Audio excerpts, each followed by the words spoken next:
জনসংখ্যায় অর্ধেকের বেশি হচ্ছে কর্মর জনগোষ্ঠী। তার মানে হচ্ছে আমাদের বাংলাদেশ এমন একটা সময়ের মধ্যে অতিক্রম করছে যে সময়টায় আমাদের কর্মর জনগোষ্ঠী বা যুব সম্প্রদায়ের পরিমাণটা বেশি এবং বৃদ্ধ জনগোষ্ঠীর পরিমাণটা কম।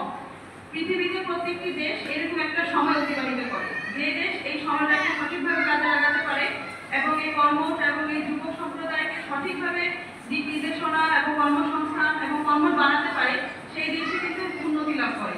আপনারা জাপানের কথা জানেন, জাপানের জনসংখ্যা যদি পর্যালোচনা করেন তাহলে জাপানে আজকে জনসংখ্যার অর্ধেকেরও বেশি হচ্ছে বৃদ্ধ।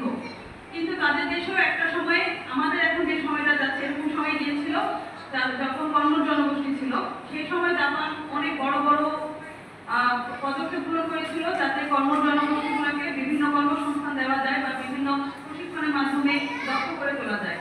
তো আমরা এখন এই সময় যে অতিবাহিত করছি এটাকে পরিসংখ্যানের ভাষায় ডেমোগ্রাফিক ডিভিডেন্ড বলে। তো সেই প্রেক্ষাপটে আজকের এই যুব সম্প্রদায়ের অনেক বড় একটা ভূমিকা আছে যে তারা যেন তাদের এই বিষয়গুলো নিয়ে কাজ করে এবং সামনের সময়গুলোতে বাংলাদেশের জন্য অনেক বড় কিছু দিতে পারে। কারণ সময় চলে যাবে কিন্তু এই সময়টা বাংলাদেশের জন্য ফেরত আসবে না। আর 2 নম্বর বিষয় হচ্ছে আমরা এখানে